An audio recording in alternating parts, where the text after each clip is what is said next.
we've got cognition and thinking on one side, we've got emotion and feeling on the other, and they're like independent of each other. And the reality is they both really closely overlap, and they actually intertwine with each other a lot.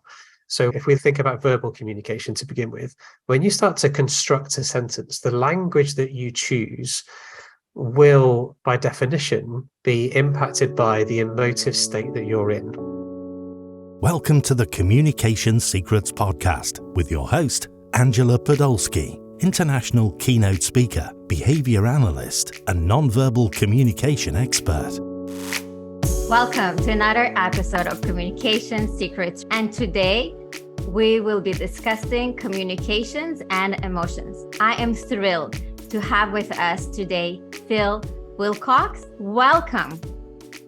Hi, Angela. How are you doing? Good. How are you? I'm really well, thank you. I'm a little bit tired today, but other than that, I am really good, thank you. And I'm so excited to be on your show today. So thank you so much for having me on. I'm excited to have you. We've been discussing this for a while and finally you're here. So this is really, really awesome. And I'm excited for our listeners to hear the work you do and what you do and your knowledge, because I think they all will gain tremendous amount of value from this episode. But you're also in a different time zone than I am. I certainly am, yeah. So I'm over in the UK. So it's 10 past 2 in the afternoon for me over here. And it's a Friday. So I've had 2 cups of tea already in the quintessentially British way. Looking forward to another one later on this afternoon. But yeah, not long to go till I finish for the week. Okay, great. Yeah, here it's early in the morning. I have my coffee. I started sipping it already to make sure I am here with you. Awake and ready to go as well. So how about let's start by share with our audience. Where did you start it? What do you do? Who are you? I would love them to know a little bit more about yourself. Well, so the purpose of this podcast really is about where it began for me. So if I move on from my first job was working in a little bakery. Then I worked at McDonald's, and that was amazing fun. But I would say my first proper job was working in a call center. And the reason that I got really interested in emotion is because there was one particular day where I had a call with a customer and we were going round and around in circles. And I got really angry because I didn't think the customer was listening to me. On reflection, I probably wasn't really listening to the customer either. And I wasn't listening because I was angry. And then I got so frustrated, I pressed the mute button on my phone and I said something which included some swearing. And I don't know if I'm allowed to swear on this show, so I won't. But it included some swearing and swearing at the customer. And then she said, "Pardon." And I heard, and so she heard every single word that I'd said. Oh, wow. Because I hadn't pressed the mute button properly. So I pressed it, but I hadn't actually checked if it was on before I then went into this swear-ridden rant about how I felt about her behaviour. And I really should have been fired. And I wasn't. But that's a different part of the story. The reason it's about communication and emotion is because the anger that I felt that day, the frustration about not being heard, just made my communication really destructive, to the point where I was swearing at a customer who was on the phone. And I made a promise or a vow to myself that day that I would never let emotion get the better of me again. And it kind of started me off on a quest to understand, just much more about what emotions were. And actually, I was started out to work out how to stop emotion. That's what I wanted to be. That was where I kind of went from. I was like, right, I'm going to make it so I never have to feel again, so it can't ever get me in trouble. I then learned that wasn't the right way to go.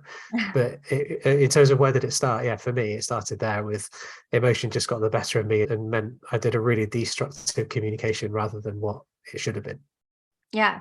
And it's very interesting. We're talking about this because yesterday I actually had a lecture, and one of the questions were, how can I stop feeling those things? And how can I stop emotions? And a lot of times people ask me, how can I hide those emotions? How can I not feel those emotions? They've been too obvious on my face, too obvious on my nonverbal, verbal.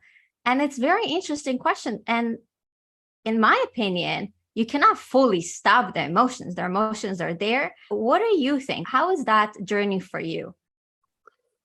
Yeah, so I think I get really interested in the expression of emotion. And often that expression of emotion comes through communication, which could be through verbal communication, through language, like I did with the customer. But also, as you study, it can come through with non-verbal communication. So it can come through in your body language and so on. So I'm with you. I don't think you can stop emotion. What you can do is you might be able to regulate your expression of that emotion. And that regulation can include kind of suppression, where if you want to hide it, so let's say you're in a, I don't know, to give a classic example, you're in a negotiation with another party, they offer you a figure which you're really happy with and is actually above your expectations, but you don't want to give that away by going, yeah, sign me up. Where do I go? You're thinking, oh, I'd like a bit more. So maybe you don't want to display that happiness there and then, because you might think, oh, like maybe I can get a bit more. So there can be ways to regulate it so you suppress that emotion, yes, but I don't think you can ever stop that emotion happening, because the way that emotion works is there's almost like a radar that's running all of the time, and it's looking to find things that you deem to be important to your welfare. So if you're already in this negotiation, you already know that the price is going to be a really important thing for you, maybe because you've got a bottom line or you've got a top line. And then when the thing happens, where the number is put out there and it's above what you really wanted, that's important to you because you've already decided it's important to you. So when the radar picks it up, it goes, oh, brilliant, and then it brings maybe surprise first, but then a bit of happiness with it, because you've already, it's looking for things that are important to you. And in the same way, let's say the negotiation isn't about price. Let's say the price is a part of it, but then the other party introduces, like, I don't know, the duration of the contract. And you're like, whatever, I don't care about the duration of the contract. That has no interest for me. It could be a short-term thing, a long-term thing. The duration doesn't matter. And so you're not likely to get an emotional response to that because you just don't care about it.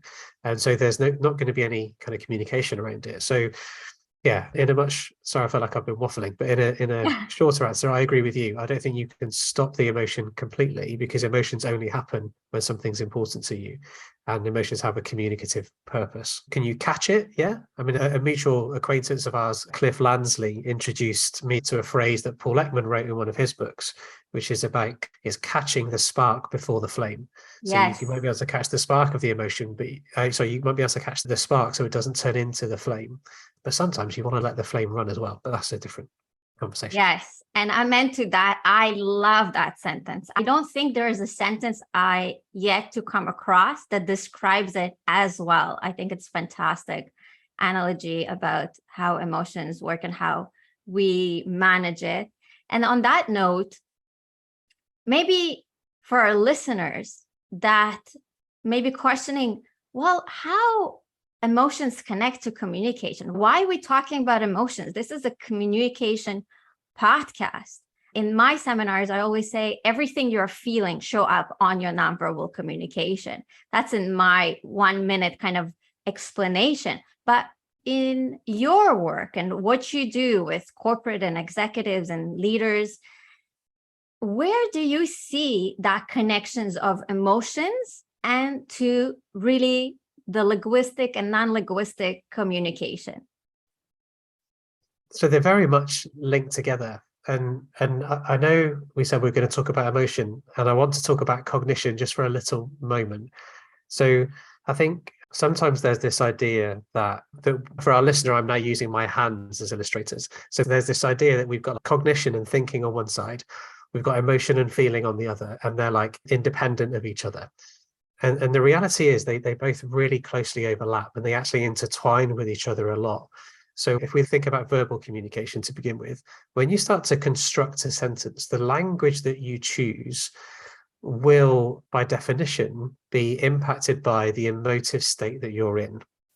And so if you're hearing some news and that's disappointing, but you don't want to say that word disappointing, especially if you're a parent, because there's that thing, I'm not angry, I'm just disappointed.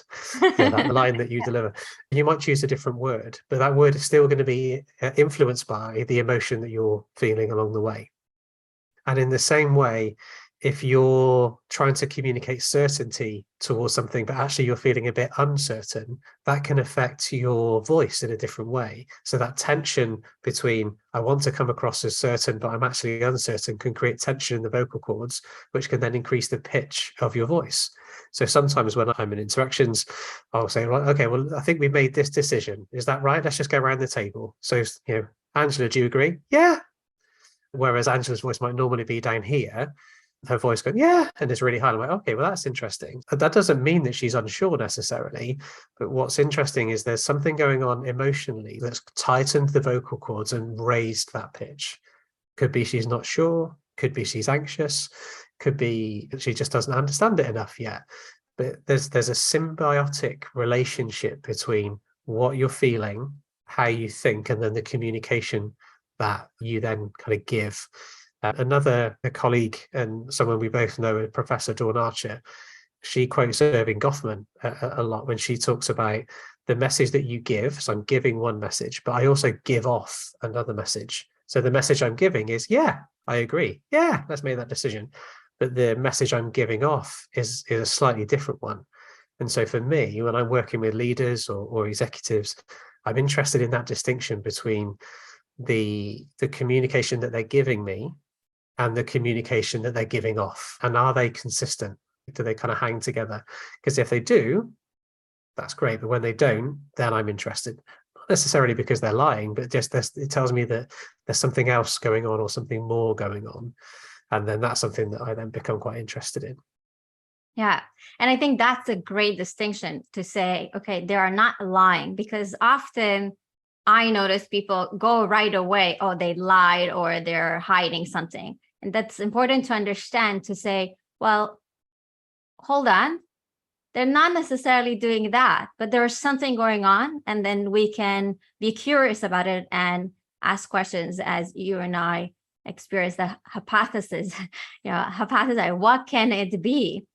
But going back to what you were saying, the thinking, the cognitive, the feeling, one of the practices I speak about sometimes to give to people, because I find sometimes people are gravitating, and I'm sure you experience that. And I know we actually even spoke about it at one point, people gravitating towards either naturally thinking, going to the thinking route, and some people are more feeling, and they have conversations and they use the word feeling. I feel, and they're naturally in tuned more with that channel. And I often say, you know what, if you go to your boss and there's something they ask you to do, for example, would you like to take that project on? Instead of just answering to say yes, no, maybe to start for you to connect those two channels is to say, well, I think X, Y, Z, and then say, I feel X, Y, Z. And sometimes it will be the same answer, right? It will be congruent. It will be, I think, yes, I can take this project on, because logically, yeah, I think I can. But then if you say, I feel that maybe that will be too much for me, your intuition, you're feeling there's something constructing in your body, and it may be not the same answer. So sometimes I suggest to the people I work with to start just even using that linguistic language. Say, I think this way, I feel this way, and sometimes it will be the same, sometimes it's not. What tips you may have for people that working through that? Because you see that in the corporate sometimes, right? They're like, oh, I'm not sure I'm comfortable talking about how I feel, or how do I connect that? Do I say think? Do I say feel? Sometimes the word feel have a negative connotation in the corporate world. So what are your experience in that? So I think there's definitely two, maybe three things I'm thinking then. So one is, I agree with what you were saying at the end there around the expression of emotion, and using words like feel and emotion and feelings and emotions or emotional. That language in a corporate setting sometimes can lead to what some might call adverse outcomes. So there are unintended kind of consequences around using some of that language because of the way that emotions are viewed in the workplace, particularly in the corporate workplace, because that's a place of objectivity, it's a place of logic, it's a place of cause and effect, it's a place of rather than closeness. And often emotions can be quite close, whereas cognition can feel a bit more removed or a bit more distant. I really like your suggestion of incorporating both into people's lexicon, by lexicon, I mean the type of language that you would tend to use, to have words that come from both that thinking and that cognition domain and the feeling and the emotion domain as well. Because you're right, they can be different things and the message can be quite different. And your other question then was around what tips would I have? So I think my first tip, can't catch myself. I think my first. And how do you feel tip, now? I'll tell you that one in a minute. Do you feel the same or do you feel different? Brilliant. So I think my first tip would be take a pause. So one of the things I think that's common, again, in workplaces is the expectation for like an immediate reply. As soon as somebody makes an offer or they make a statement, that we immediately come in with a response. And so one thing I advocate for people to do is to either take a moment to pause and go, what a great question. And just buy yourself a bit of time to process what it is that you might be thinking or what it is that you might be feeling, so that when you do then go to articulate it, you can do that well. Secondly, the goal I'm trying to achieve is the same, which is buy myself time. I want to buy myself time so I'm clear about what I think and I'm clear about how I feel. So one is, wow, what a great question. Let me think about that for a second. One way. Second way is, all right, so just so I'm clear then, what I think you're asking me is, and then paraphrase whatever it was that was asked. So if I've been offered a new project, so what I think you're asking then is if I can take on the responsibility for managing project A, and you're looking for that to be delivered roughly within the next 3 months, and it's going to be me working on it with one other person. Is that right? And if the answer is yes, you can go, brilliant. So I think this and I feel that. And if the answer is no, you go, okay, well then what have I missed then? So using paraphrasing from a communicative point of view is beneficial because it tells the other person, I care about what you said, and I care about my understanding being accurate in line with what you've said to me. So it gives some recognition to the other person in the conversation to say, I hear you and I want to make sure I understand it fully. For me, it buys me time. It buys me time so I can process that, because I might be in my head, I might be going, oh my God, how am I going to do that? But I don't necessarily want to say that out loud. So by clarifying, it allows that person to buy me some time and it gives some recognition to the other person. So one is about, oh, what a great question. I'm just going to take a moment to pause. Second is, so I can be clear, what I think you're asking is, with some paraphrasing. And the third option would be to ask a couple more questions. So same scenario, here's an offer. Can you do this project? Okay. So before I let you know what I think and feel, can I just ask like 2 questions about that? And then ask, you said it was one person. Do I get to choose who that person might be, or is that person allocated for me? How does that work? You said it has to be done by the end of this month. How much wriggle room might there be in that deadline? So again, I'm asking a couple of questions which to the same goal. 1, it buys me time to process how I might be thinking and feeling. 2, it actually gives me some more information. So I might get more information that would help with my thinking and feeling. And also it again pays respect to the person that you're engaging with, because it says, oh, I'm really interested in this. I'm not just going to give you a superficial quick answer. I'm really curious and I really want to understand some more. So my recommendation would be that, see how you can credibly buy yourself time to process what it is that you might be feeling or what it is you might be thinking, so that when you do give your reply, have an opportunity to think it through a little bit more. This is great. And I think from a management and leadership point of view, if you have somebody coming into you and repeating what you have asked, you feel heard and you feel value that you get from that person as well, that you're, okay, we are on the same page. Versus often, sometimes it happens that somebody says yes and they go and they do something and you think you're aligned, but you're not necessarily 100% aligned. I think on both ends, it's fantastic tips for people to do in the workforce, corporate or not, or even with the family, even with the kids, right? I think it's really, even with your wife and your husband, I think that's great. And it will solve a lot of, oh, didn't you tell me to put the socks there, right? or all of those things. It's good in all worlds. I think this is a great segue to the work you've been doing recently, which is the research you've been conducting, which I think is fascinating. And I think a lot of companies will benefit from it.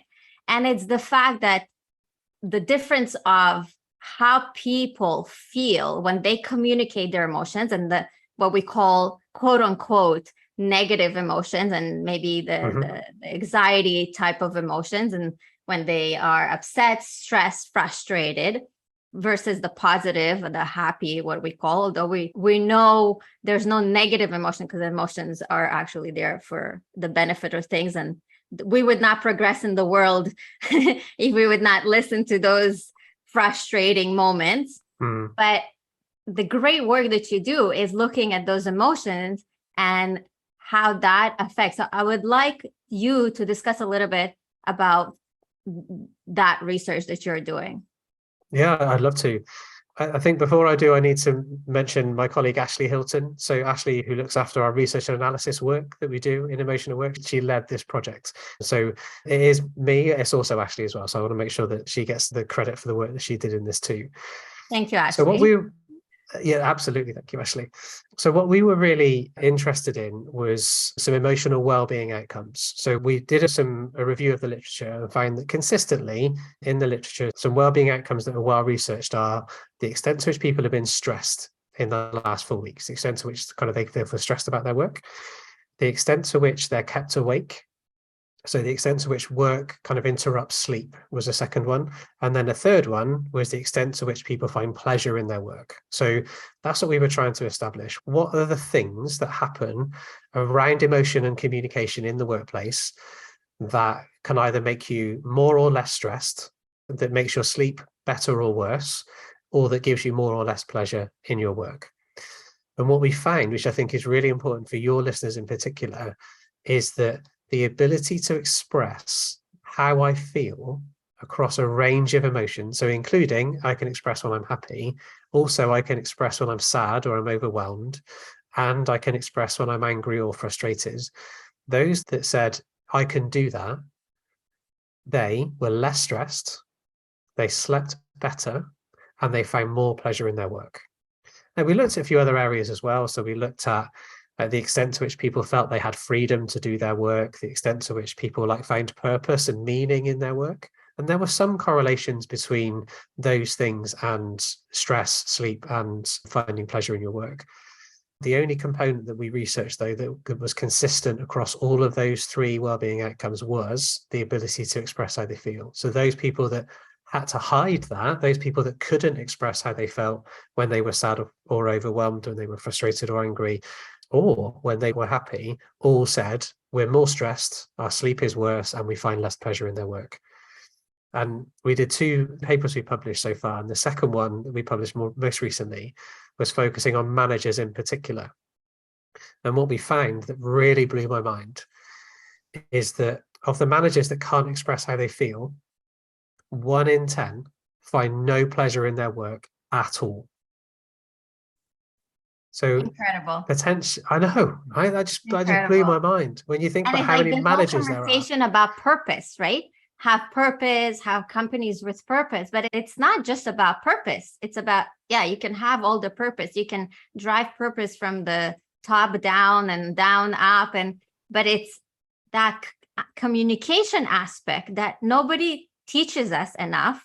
That's why we created this podcast about, okay, we need to bring this to everybody in schools, everywhere, because it's not talked about. I agree wholeheartedly.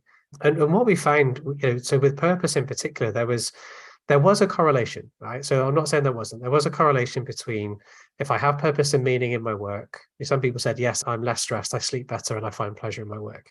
We also had an inverse correlation, though. So for those that said, yes, I have purpose and meaning in my work, also said, I'm more stressed, I'm not sleeping well, I'm not finding pleasure in my work. And the reason being, or the hypothesis that we've put forward, is that if the purpose is really strong, there's a risk that this hypothesis is biased by my own and my familial relationships. And my wife works in education, and she works with special needs children in particular. And she had the purpose for her and the meaning for her in the work that she does is massive, because the impact she feels her work can have on the children that she works with is massive. But she's so stressed sometimes And sometimes she's wide awake at night because of worry about the children or the frustration with the system that isn't enabling the children to get the support that they want.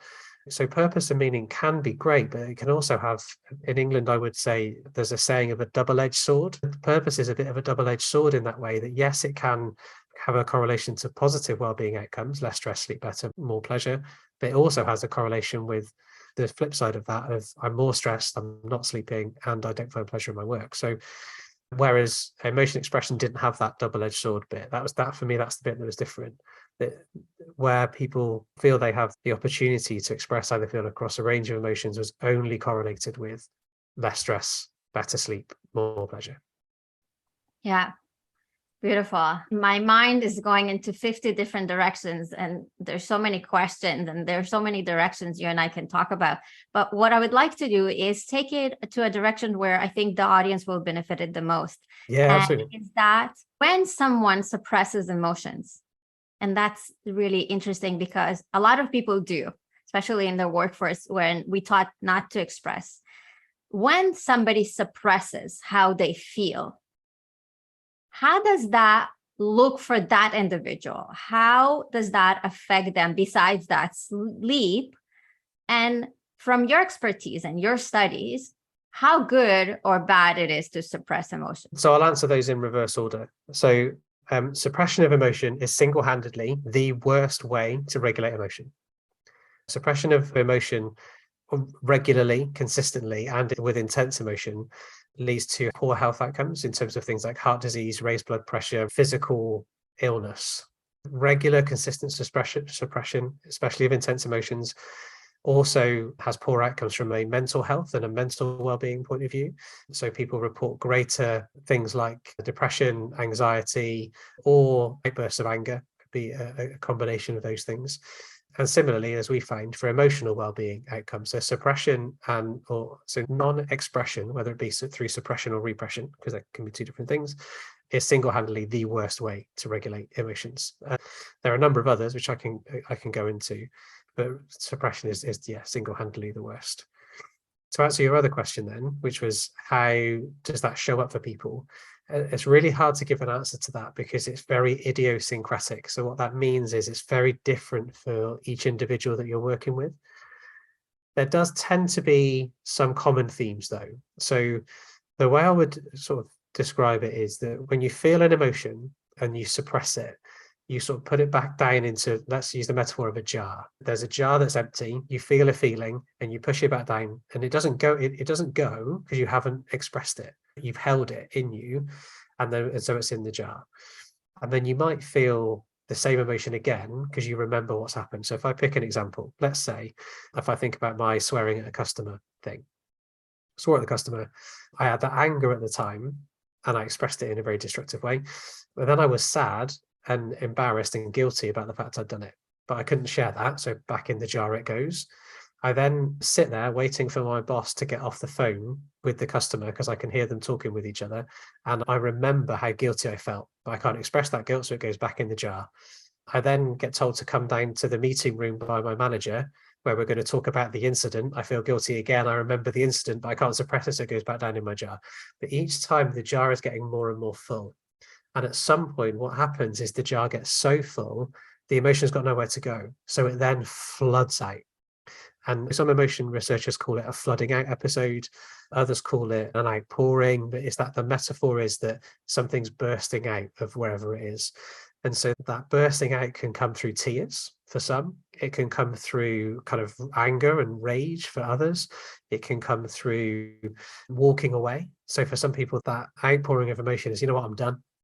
And just get up and check out and walk out.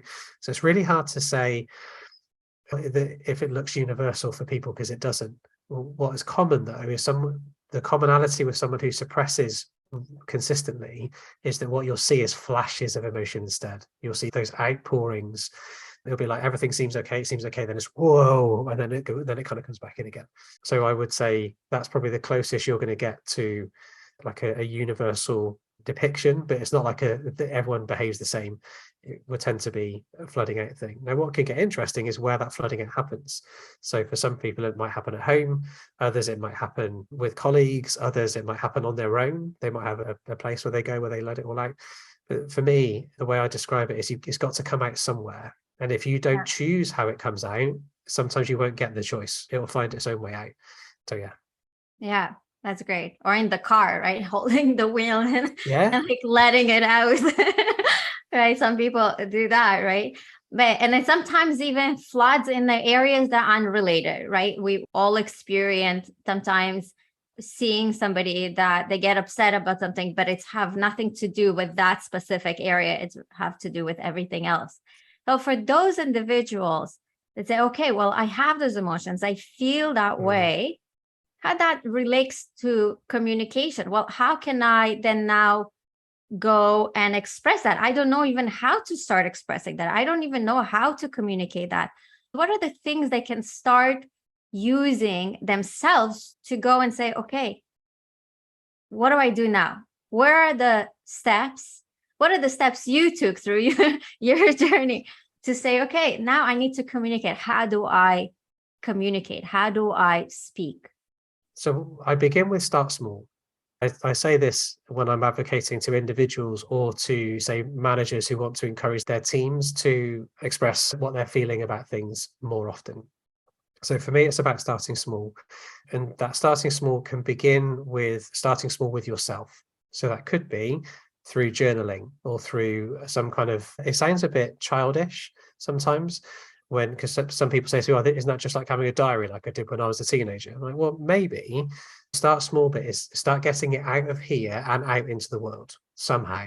So that could be through writing.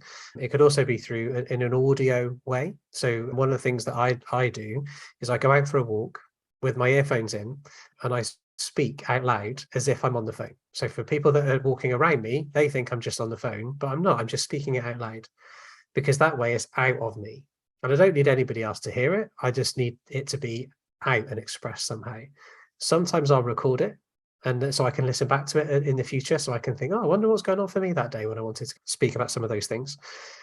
It can also be expressing it through exercise. That can be another way of doing it. So if you're feeling angry or frustrated about something, then go and work it out. But don't just go out and work it out from I'm just going to go and pound the tarmac.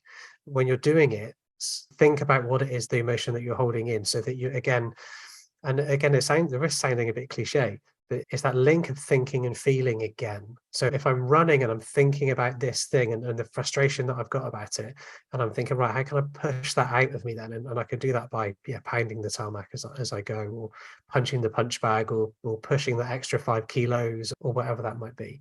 So for me, it's when I say start small, it's about just start getting it out of you without needing to worry about if anyone else is listening yet.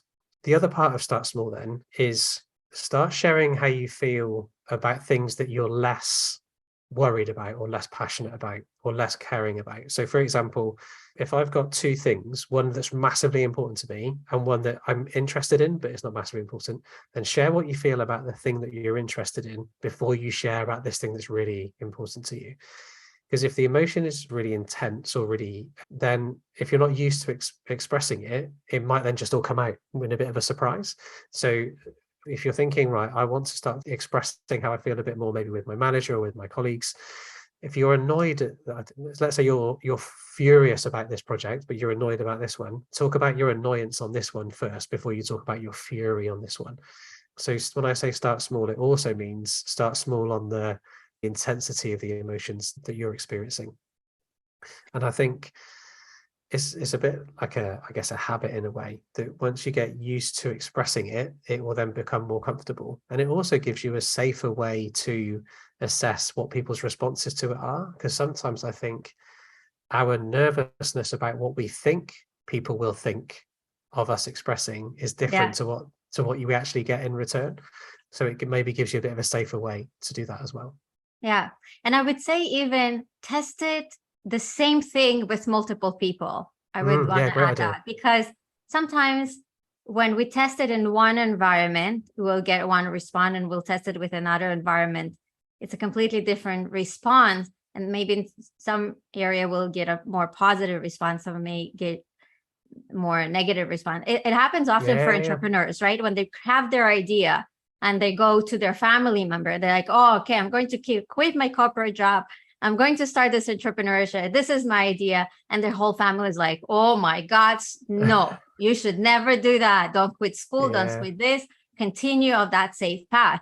And then you go to a different group and you share that thing that you're afraid to share. And that's a big thing, the big step you're trying to do. And they're encouraging and they push you forward and they give you examples how you can do it and how you can get there, and kind of help you to maybe promote that outcome that you're searching for, make you feel more at ease. To add to that, I would say try it with different groups, different environments. That way you can also see the different response and see how it feels for you as well. Now, some people do not know how to even start. What are the words? What are the sentences that they can add to their vocabulary? Not even talking about the nonverbal of how even like sitting or positioning yourself to start feeling good, but just linguistically, what are the things that they can say that will start that conversation? The word or two that they can like blur out and they're like, okay, that word is blurred up and I can start on that journey. So my recommendation is similar to something you said earlier on. There's a formula that I often suggest people use, which is, today I have felt, and then finish the sentence. And now I think, so I will. So there's three phases to it. And those three phases are deliberately set up to be quite reflective.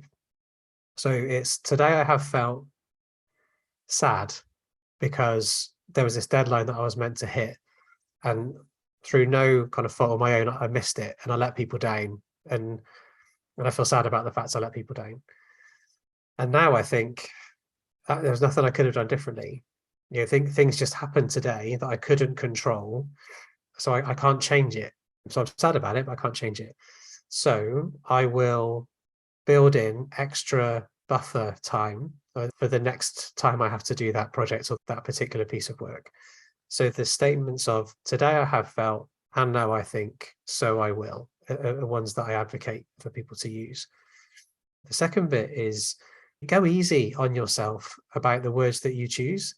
One of my favorite papers is about the fact that what's more important is that you give a label of some sort to an emotion. The accuracy of that label does not matter. So even if, like, I as a behavior analyst, or we as behavior analysts are looking at someone thinking, right, your voice, sadness, your facial expression, sadness, your posture, sadness, but you're saying you're angry. Okay. So what matters is that you label it in some way. Whether that label is accurate, that doesn't matter at all. What's important is that you label that feeling or that sensation. And one of the ways that I encourage people to do that is that you can describe how it feels rather than labeling the emotion. So for example, today I have felt heat all over my chest and my arms. I've just felt hot here all day. And now I think that I just want to get rid of that. I don't like it. And I'm not sure how to get rid of that heat. So I will go to the gym and do some workout to try and get rid of it. So labeling the physical sensation is a really good place to start. So today I have felt all knotty in my stomach. Today I have felt all tingly all over. You know, so describing the sensation, again, is a great way of expressing the emotion without going, what exactly emotion is it? I think it might be a combination of surprise and what. Just talk about how it felt. You know, physically talk about how it felt could be another great way to do it, because those words are, I think, are quite accessible.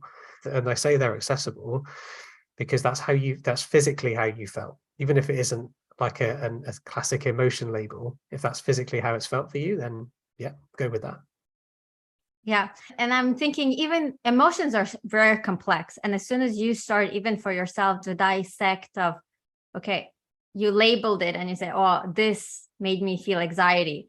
And you start then dissecting it, then it goes a whole world of things. Why did it make me feel anxiety? Where is it coming from? Is it coming from now? Is it coming from my past? Is it about just the situation? Why is it anxiety? Is that true to me? Or is it the program that I have inherited or I learned or other stuff?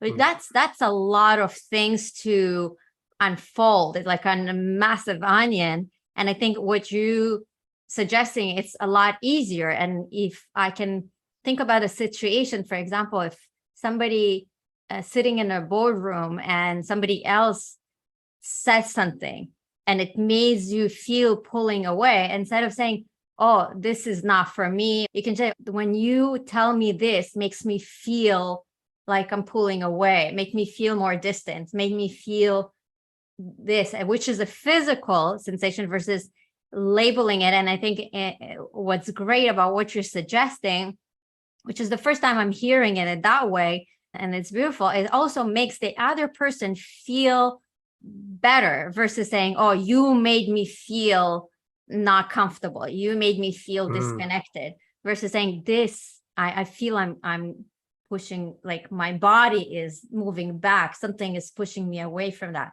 I think this is incredible tip that a lot of people can start right away applying it. Now, on the other side, you have leadership and management and the executives and the boards. And often it's harder for people to start doing things. And that's why often we say you need to start things from the top down, right? How can, linguistically and non-linguistically, if somebody's walking past you, how can we identify that, okay, let's go for a coffee with that individual. Let's try to have some conversation with it, because I feel and we see maybe they are upset, maybe they're stressed, maybe they're frustrated. Those things that you learned in your research that will affect their lives, will affect their work, will affect their productivity. But how, even from an HR point of view or a leadership, as I said, point of view, when we pass this person by the hallway, how do we even identify those things? Well, that's a massive question. In a way, it can be hard to do unless you know what you're looking for. So there are, especially on the face, there are some universal kind of signals of emotion. You won't necessarily know why they're feeling it, but you can get a good read on that they are. So I think as my recommendation for, I guess if I kind of look at managers, leaders, executives as a broad group, my recommendation would be notice changes in behavior. So what you're looking for is changes in behavior, and then to think, that's interesting, I wonder what might be going on there. Not to kind of jump to a conclusion, and it links back to what you were saying earlier on about hypotheses. One of the things I put together for groups in the past is a set of what I call innocuous questions. So I'm a massive fan of questions. I wrote a whole paper on it when I was doing my master's degree studies. Love questions. So one of the things that I use is a bank of questions that are linked to particular emotions, but they don't label the emotions. So, for example, somebody walks past me in the corridor. Why are you angry? You look really pissed off. Why are you pissed off? Yeah, I wouldn't advocate for that. That's not where I would go. If you're thinking, oh, they look a bit angry, then I can happily share this as a document that, again, that you can make available as a PDF in the show notes, so we can make it available for people.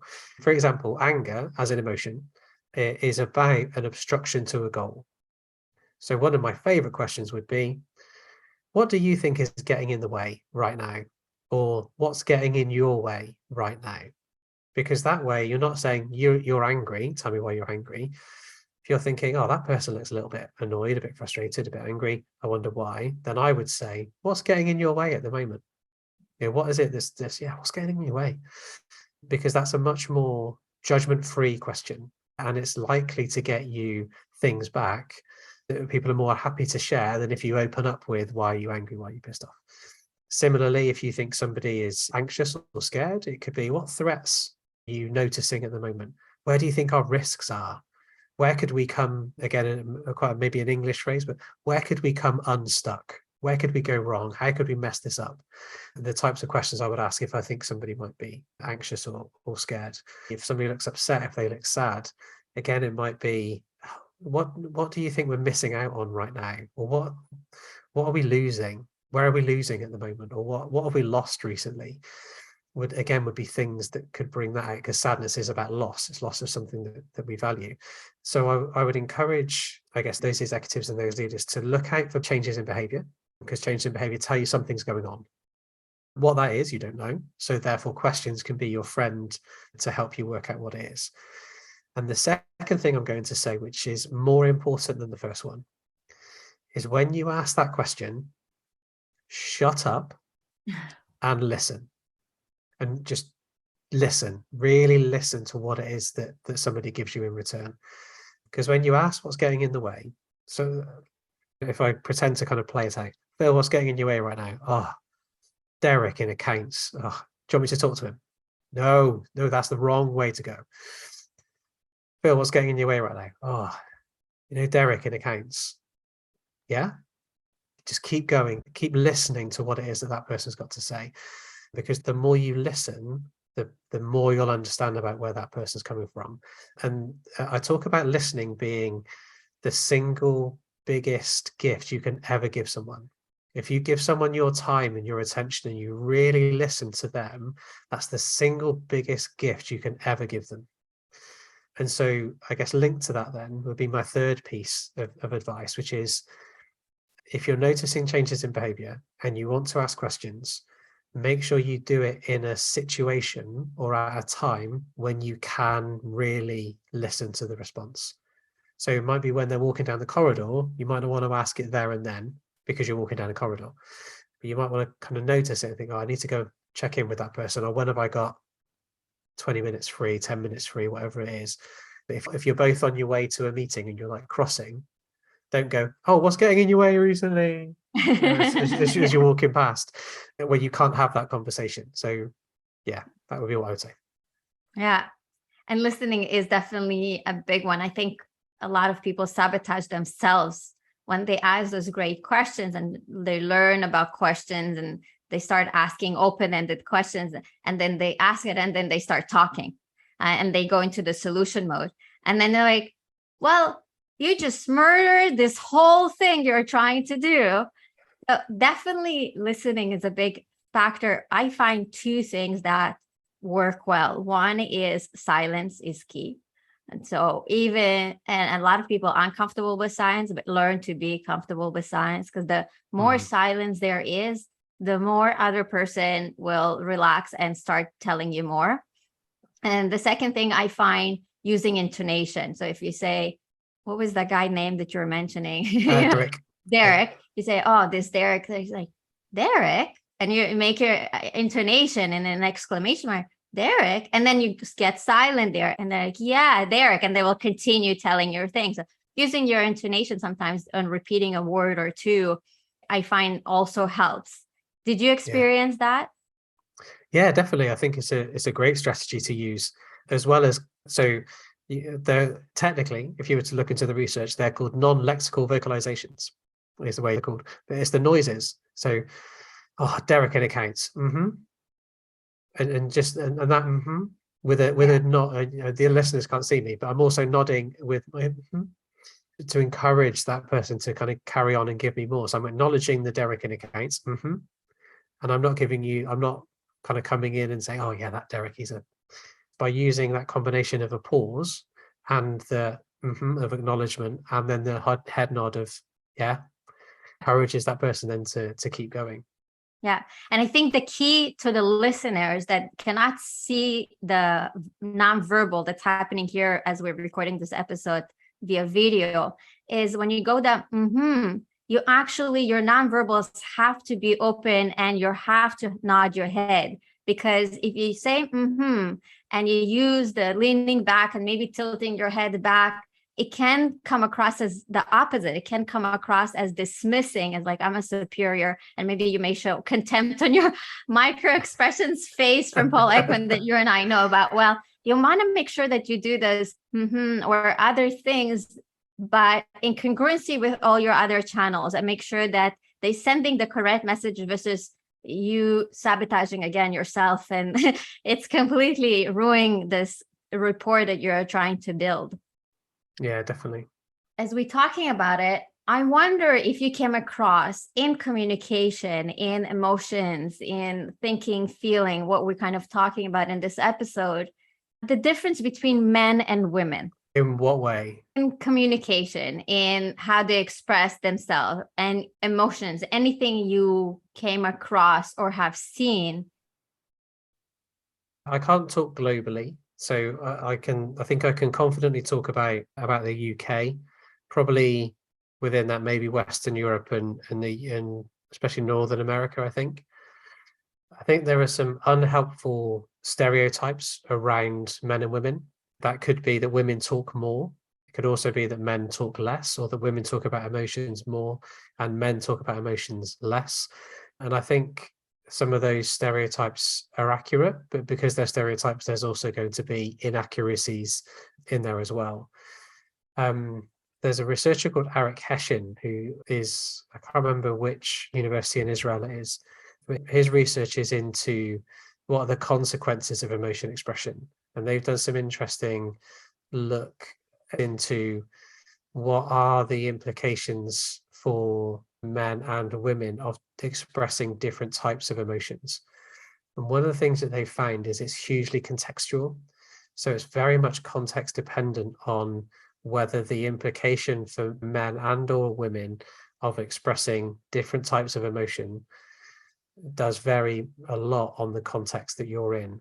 So I think when it comes to the workplace and workplace communication in particular, there's an element of kind of know your surroundings and know your audience. And there'll be certain things that will define the culture within a team or the culture within an organization around expression of emotion. And some of those things may be linked to the stereotypes around gender and others may not. So I find it a tricky question to answer. And also maybe I'm coming at it from a perspective of a middle-aged white man. Is there something that you found or something that you've experienced along the way? No, nothing specific, and I have not seen too much research either in that department, but I do agree with you. And that's the beautiful thing, or where you took it, is that to say there is a lot of things that are said that are just not a reality. And this is, we live in a world that it's very easy. And it's very easy for the brain. We also know that there's a reason why we do that. We put things and label them in a certain way to make us walk through life in a much easier way. But things are a lot more complex and it's not as black and white. So I'm happy you mentioned that as well in the research that's going on, and people can look into that as well. And as we conclude this episode, I can't believe it's been already almost an hour. It's flown by, hasn't it? We need to have you back, that's for sure. One of the questions I ask everybody is, what are the 3 things you wish to know about communication when you were entering your career? What are the 3 things I wish I'd known about communication when I was entering my career?